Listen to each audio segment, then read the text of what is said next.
Kita sekarang ini merayakan Maulud. Maulud Nabi. Apa sebenarnya yang kita rayakan? Bukan sekadar Muhammad, bukan sekadar dia itu dulu Nabi. Tidak. Yang kita rayakan sebenarnya adalah ajaran konsepsi agama yang dia berikan kepada umat. Diberi oleh Tuhan. Dia malaikat Jibril kepada Rasul. Rasul meneruskan lagi kepada umat itu kita. Itu yang kita rayakan. Oleh karena itu maka kita berkata, jikalau benar-benar engkau cinta Muhammad, jikalau benar-benar engkau merayakan Maulud Muhammad bin Abdullah, jikalau benar-benar engkau merayakan Rasulullah yang punya hari Maulid, kerjakanlah apa yang dia perintahkan, kerjakanlah apa yang agama yang ia bawa, kerjakan sama sekali, agar supaya benar-benar kita bisa berkata, kita telah menerima api daripada agama yang dibawa oleh Nabi Muhammad sallallahu alaihi wasallam. Saudi memang paling anti dengan unjuk rasa. Karena kerajaan Arab Saudi memang ingin mengamankan kekuasaan politiknya dari gerakan-gerakan rakyat. Mereka juga mengharamkan demokrasi. Karena demokrasi adalah ancaman terbesar terhadap kekuasaan politik Kerajaan Arab Saudi. Mereka juga mengharamkan khilafah hari ini. Assalamualaikum warahmatullahi wabarakatuh. Alhamdulillah Rabbil Alamin wa bihi nasta'in ala umurid dunya waddin.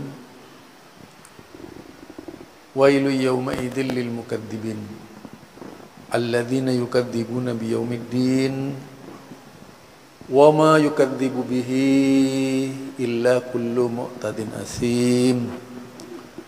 Idza tutla alaihi ayatuna qala asatirul awwalin.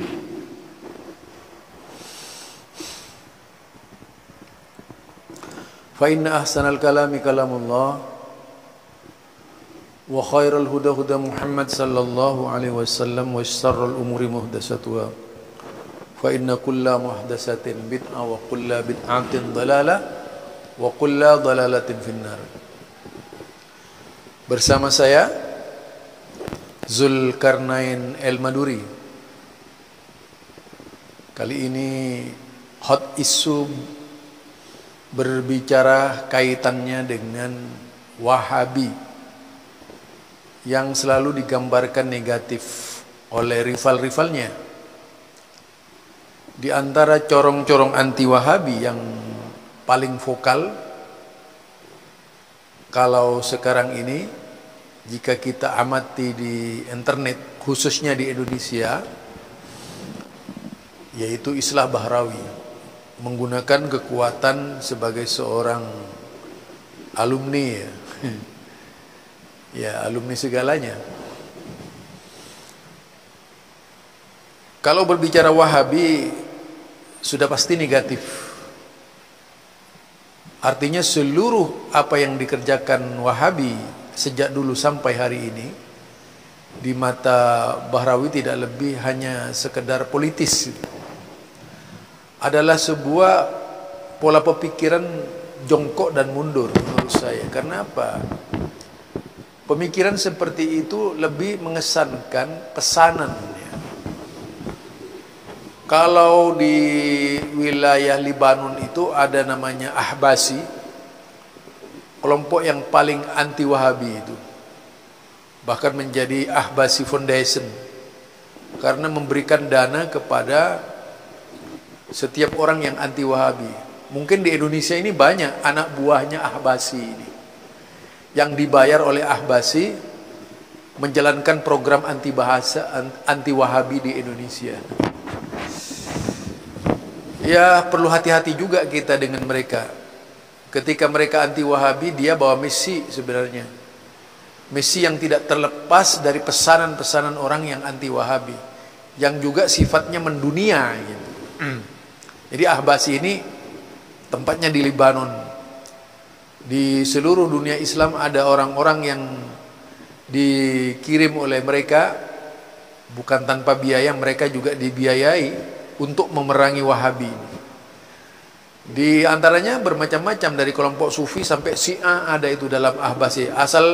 Asalkan mau yaitu memperjuangkan kemauan mereka anti Wahabi dibayar oleh mereka ini. Jadi di Indonesia ini banyak juga yang seperti itu, yang didukung oleh Ahbasi. Nanti orang-orangnya bisa kita ketahui siapa saja orang-orang yang anti Wahabi. Itu bisa suatu saat terbukti dia itu dibayar gitu.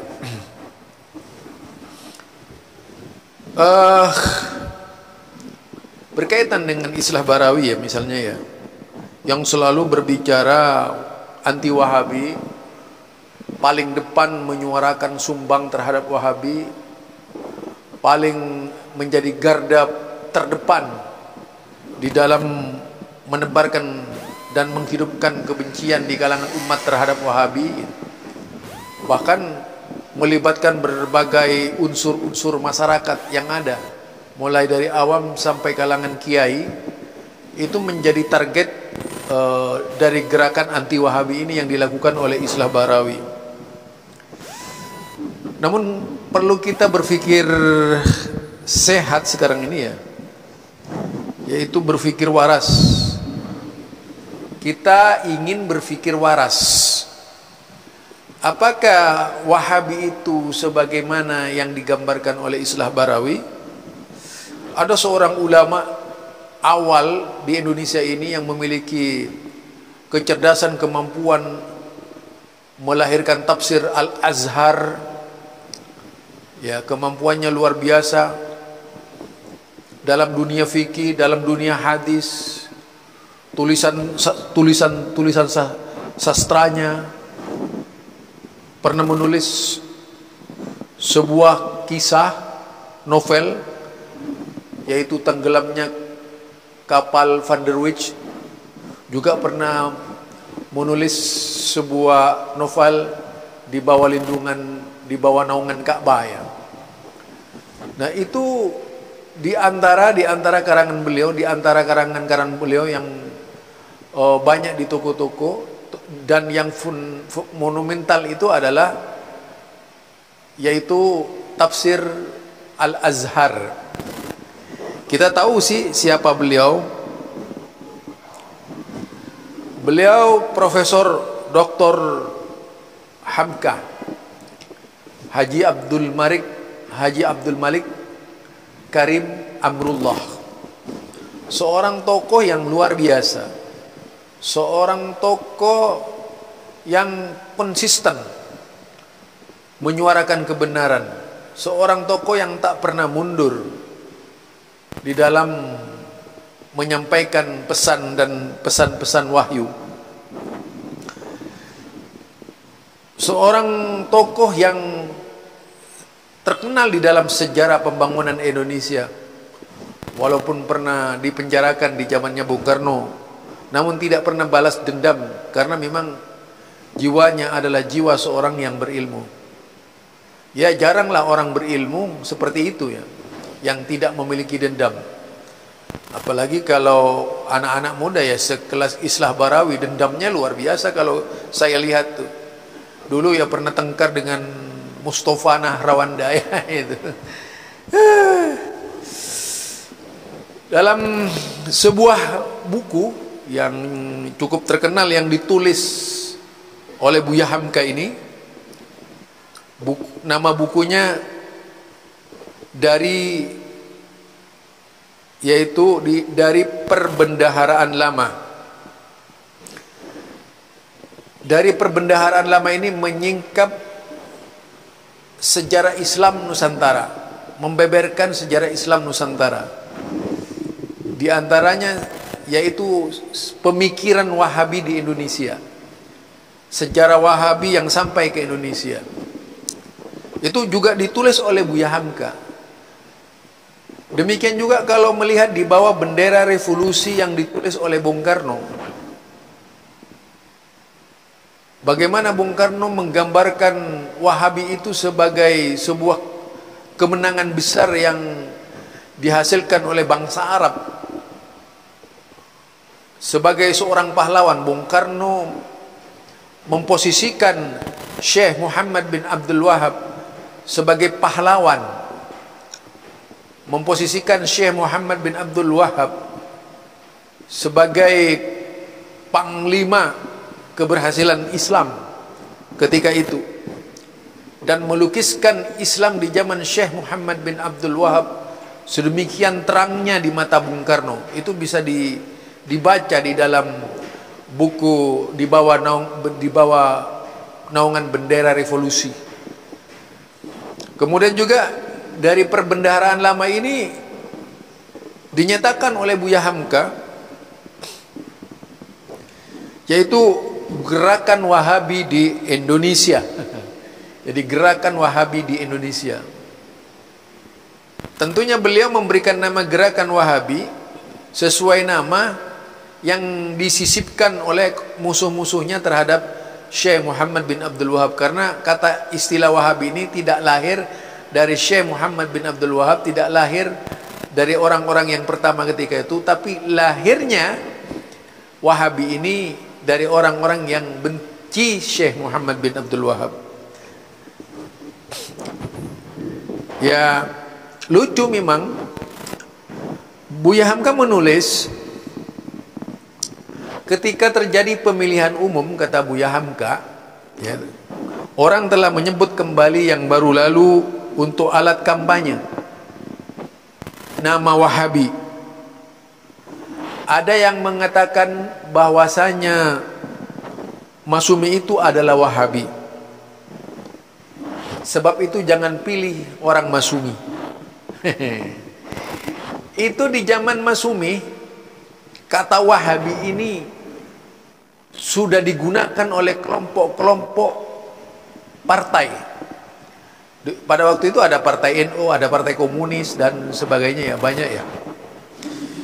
Nah, tentu saja yang paling sinergi dengan anti Wahabi ini kita bisa kenal di dalam sejarah siapa yang paling depan dengan anti Wahabi di Indonesia. Wajarlah kalau anti Wahabi selalu keluar dari mereka itu. Tidak ada anti Wahabi ini keluar dari orang-orang di luar mereka itu. Umumnya adalah mereka itu. Jadi secara utuh yang menjadi regenerasi anti Wahabi ini adalah kelompok mereka gitu.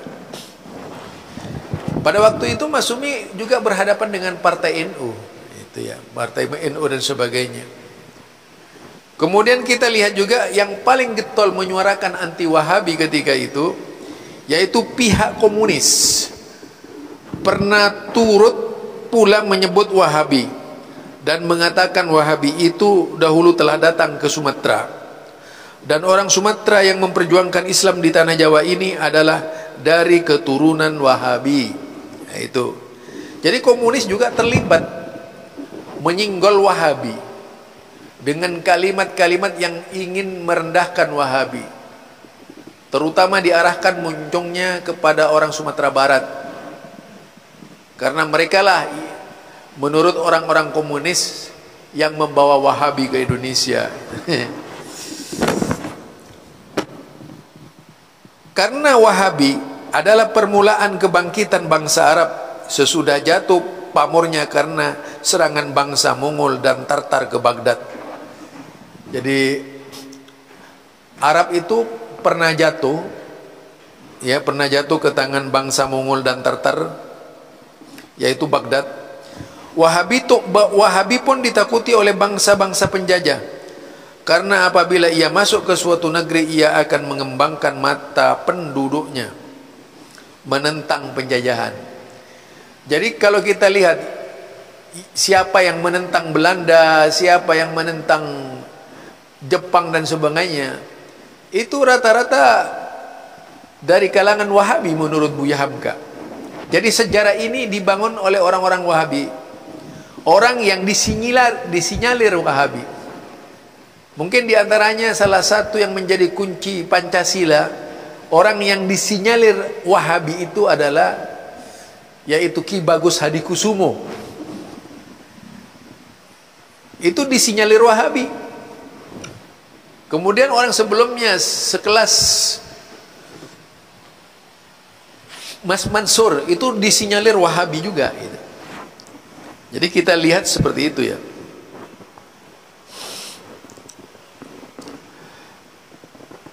Sebab paham Wahabi ialah meneguhkan kembali ajaran tauhid yang murni, menghapuskan segala sesuatu yang akan membawa kepada syirik. Buya Hamka setuju kalau Wahabi itu yaitu meneguhkan kembali ajaran tauhid yang murni, menghapuskan segala sesuatu yang akan membawa kepada syirik. Sebab itu timbullah perasaan tidak ada tempat takut melainkan Allah Subhanahu wa taala. Wahabi adalah menentang keras kepada jumud, yaitu memahami agama dengan beku. Jumud itu memahami agama dengan taklid buta. Itu juga tidak lepas dari perhatian para Wahabi. Jadi jika Wahabi itu mau dikonsumsikan sebagai ajaran jelek,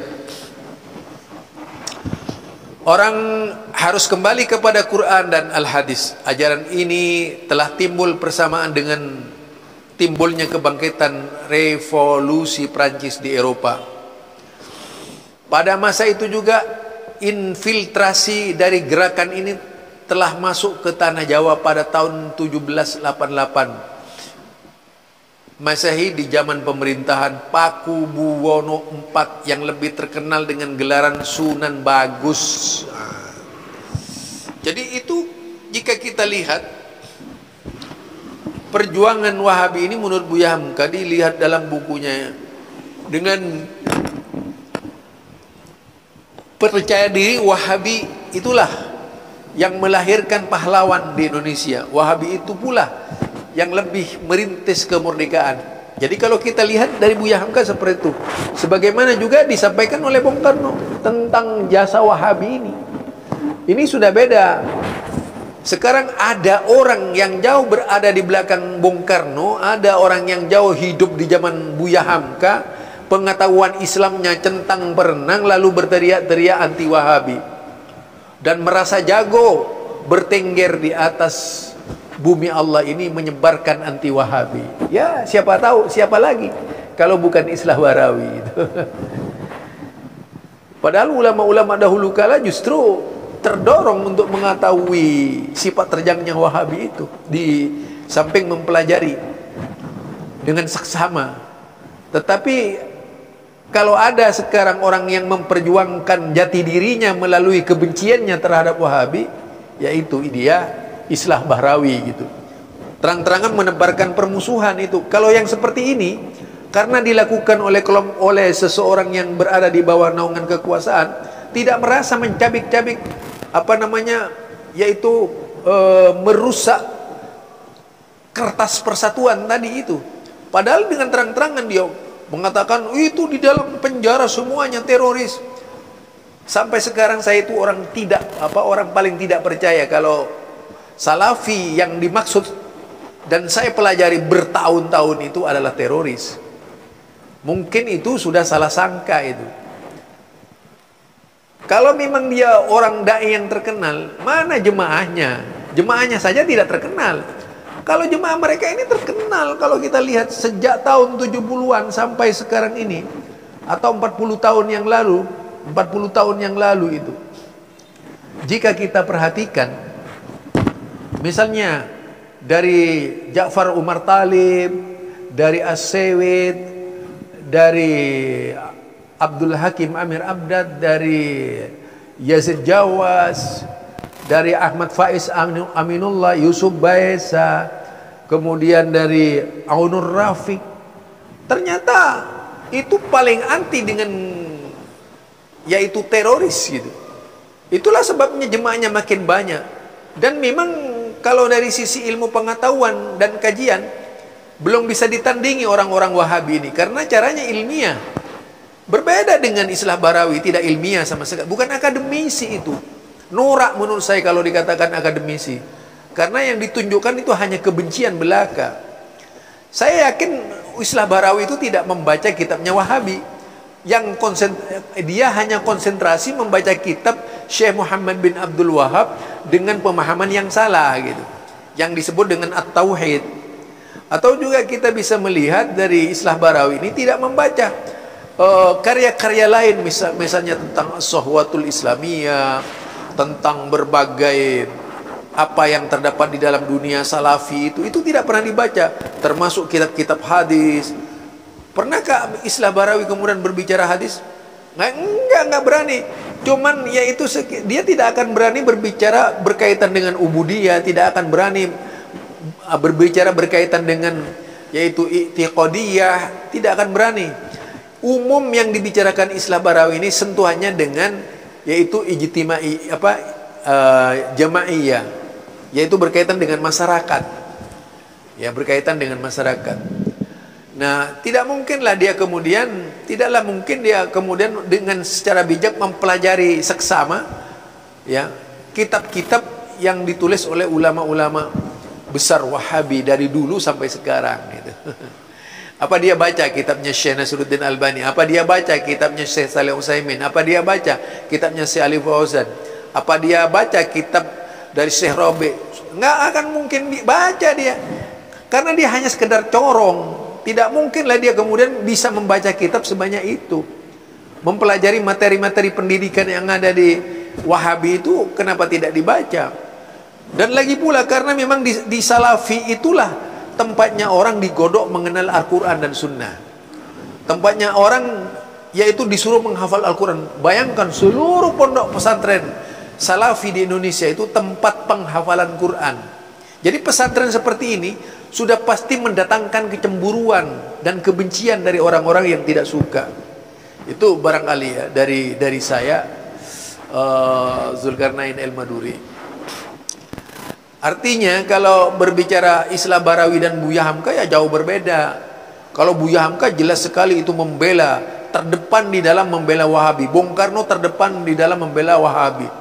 Ustadz Hasan Bandung terdepan di dalam membela Wahabi.